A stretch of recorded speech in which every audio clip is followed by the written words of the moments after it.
Olá pessoal, estamos aqui então para gravar mais um vídeo e um tema lindo hoje, né? Muito lindo, Deus inspirou já desde cedo esse tema e então eu quero começar fundamentando ele com a palavra de Deus.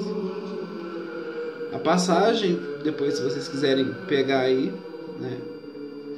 Tá em Mateus, Evangelho segundo Mateus, no capítulo 26, do versículo 26 até, eu vou ler até o 28.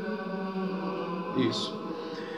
Bom, diz assim: enquanto comiam, tomou Jesus um pão e abençoou, e abençoando-o, o partiu e o deu aos seus discípulos, dizendo: tomai, comei, isto é o meu corpo. Isto é o meu corpo. A seguir tomou um cálice e, tendo dado graças, o deu aos seus discípulos, dizendo: bebei dele todos, porque isto é o meu sangue, o sangue da nova e eterna aliança, derramado em favor de muitos para a remissão dos pecados. Essas são palavras da nossa salvação. Glória a vós, Senhor. Amados irmãos, eu quero começar dizendo o seguinte: uma pessoa que tem muito orgulho no coração, uma fé pequena e uma racionalidade excessiva demais, jamais vai admitir que Deus possa se fazer presente num pedaço de pão, para que pessoas como nós, uma raça como nós, a raça humana, tão imperfeita, tão ingrata muitas vezes, então esse Deus se faz por amor, pão, para que nós pudéssemos nos alimentar dele, a fim de que nós tenhamos força espiritual para nos permanecermos no caminho da retidão e assim um dia poder ir morar com ele. Pensa no que esse Deus faz. Então, uma pessoa que tem orgulho demais no coração, ou raciocina demais, tem uma racionalidade excessiva demais, jamais vai compreender isso. E eu não estou dizendo, não é uma crítica, eu estou constatando um fato, e isso não só agora, isso sempre existiu, Às vezes a pessoa não tem culpa, pela maneira que ela foi criada, ou pelo que ela aprendeu, ou pelo tipo de personalidade que ela desenvolveu, ela não tem culpa e não crê. Um amigo meu, uma vez, já faz um tempo, disse para mim exatamente isso, Falou: Wesley, eu não tenho culpa, mas eu não consigo acreditar que Jesus está presente na hóstia.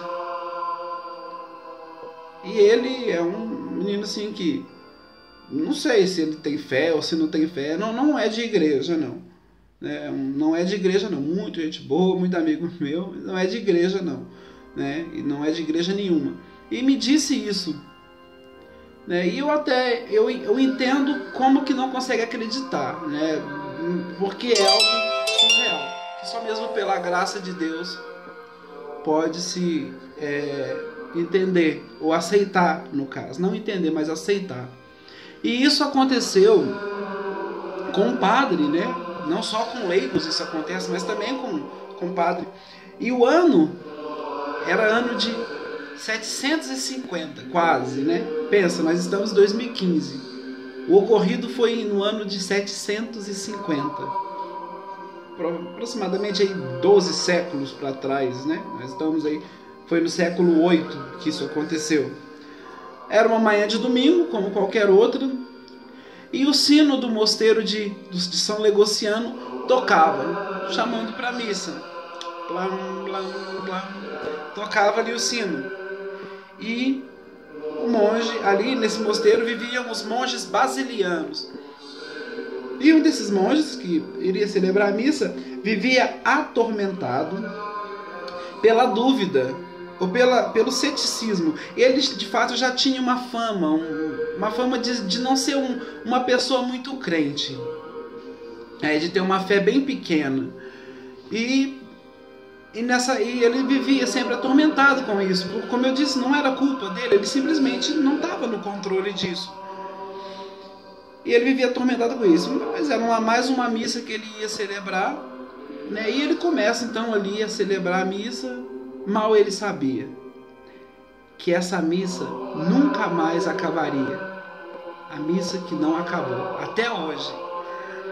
Ele, num dado momento lá, ele ergue a hóstia e diz as palavras que eu acabei de ler para vocês. Só que quando ele termina, ele entra em êxtase. Por quê? Porque na mão dele já não está mais o pão sem fermento, que é a hóstia, mas tem um pedaço de carne na mão dele. E na taça já não é mais vinho, é sangue. E durante um tempo esse monge fica em silêncio, pasmo. Também pudera. E depois, voltando assim, ele chama a todos, né? Vinde bem-aventurados, porque hoje o Pai se aproximou de nós. Em sua infinita misericórdia, para acabar com a minha descrença, beneficiou a todos. Aí o pessoal veio para frente ver o milagre. Lindo. Porque Deus naquele dia resolveu, dar fé ao coração desse Tomé, desse outro Tomé que vivia ali, né?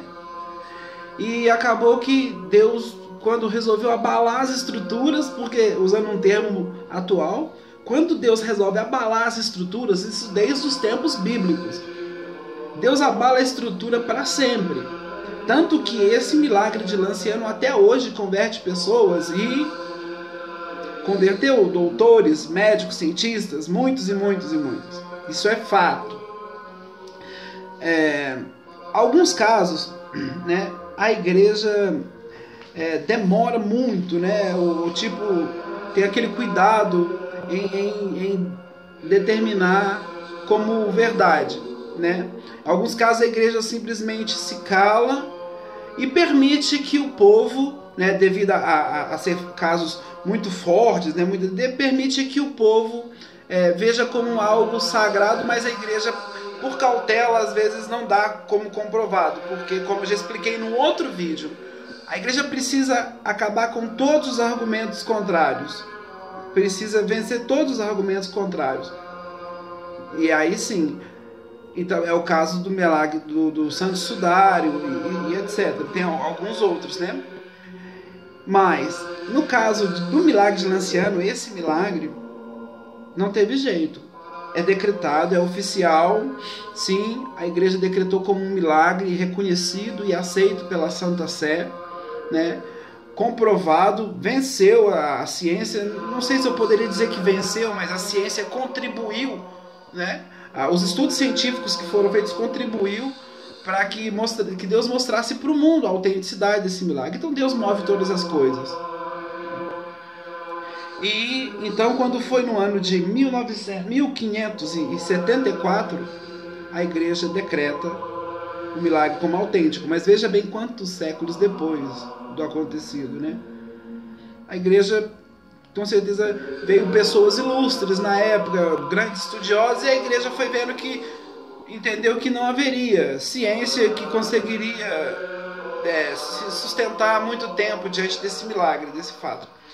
Quando foi? Então a igreja, em 1574, decreta como milagre oficial. E quando foi em 1970, a igreja deu autorização, pediram autorização, a igreja concedeu autorização aos frades menores conventuais que se entregasse as relíquias para 2 renomados cientistas e doutores estudar, que é o doutor Linoli e Bertelli, 2 grandes renomados cientistas, Linoli e Bertelli, para que eles pudessem estudar. Eu vou deixar na descrição, né, para quem está aí vendo no celular, tem uma setinha aí do lado, você clica e vai desdobrar e aparecer toda a descrição. Ali eu vou deixar links, um documentário, vou deixar todo o parecer científico desses médicos, tudo para quem quiser ir ver. Eu faço um resumo aqui, né? Dou um pouco mastigado para vocês e depois quem quiser aprofundar tá na descrição aí. Então ele começou a estudar, eles começaram a estudar e nem terminaram, né? Tipo assim, antes deles terminar, eles fizeram um longo estudo, né? Mas quando pegaram na mão aquelas relíquias e entenderam que fizeram um exame e a primeira coisa que eles detectaram na hóstia, que virou carne, né? Ele disse: a carne é verdadeiramente carne do miocárdio, endocárdio e nervo vago, que é tudo do coração, né? Então, miocárdio, endocárdio e nervo vago, que chama. Né? O último eu não conhecia. Miocárdio e endocárdio são palavras mais comuns. Agora, nervo vago é uma palavra mais específica da área, né? Mas foi esses três que eles comprovaram que era de fato o que estava ali. Depois disseram: o sangue é verdadeiramente sangue humano do tipo AB. E detalhe, eles ressaltaram, impossível ser uma fraude. O que está nas nossas mãos é inexplicável, porque mesmo que fosse tirado de um cadáver e nos entregue, não poderia ter cloreto, fósforo, magnésio, potássio e cálcio e sódio no sangue. Então, quer dizer, era um sangue como se tivesse sido tirado de alguém vivo naquele momento, e isso em 1970, sendo que o milagre aconteceu no ano 750.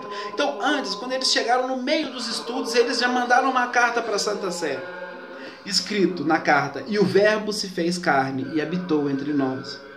Esse foi, por incrível que pareça, antes de se terminar, esse já foi o laudo científico. E o verbo se fez carne e habitou entre nós. É lindo demais o milagre de Naciano. Os médicos então mandaram essa resposta e, em caráter de curiosidade, né, mandaram também dizendo que o mesmo sangue que estava no milagre de Naciano é o mesmo tipo de sangue encontrado no sudário. Ou seja, porque o sudário contém ali hemoglobina, né? Então é o mesmo tipo de sangue. Isso também faz parte do laudo científico. Eles destacaram que o sangue, o tipo de sangue AB, né, eles deram uma porcentagem, né? Eu talvez não vá saber de cabeça aqui explicar como que é essa porcentagem, mas que era uma porcentagem que indica grande chance de o sangue ser de fato de um judeu, né? Por causa ele é encontrado sim na Europa, o sangue AB, né? Aqui nas Américas e tudo, mas ele é encontrado em grande escala, em grande quantidade em pessoas judaicas, né? Então aí na descrição vai estar explicando tudo isso melhor, o que os cientistas disseram. Então uma série de coisas foram relatadas e depois, não mais para dar credibilidade mais, porque a credibilidade veio logo no início, mas em caráter de curiosidade, né? E eu ainda vou gravar um vídeo falando de um outro caso que também a ciência foi desarmada. E não tem mais o que falar. Até para a NASA foi mandado, que é o manto de Guadalupe. Então eles estudaram o manto de Guadalupe, ainda estudam às vezes, mas mesmo para curiosidade, né? Para ver até onde vai a maravilha de Deus, né? O espetáculo que Deus dá para o mundo, mas não como num picadeiro, mas que cura, né? Um milagre que toca a alma e o coração. Então é muito lindo essa história, né? Do monge que não tinha fé, né? E que não dá missa ali, Deus faz esse milagre. E pode-se dizer assim que aquela missa, né, lá no ano 750 nunca acabou. O milagre de Naciano pode sim ser dito a missa que não acabou.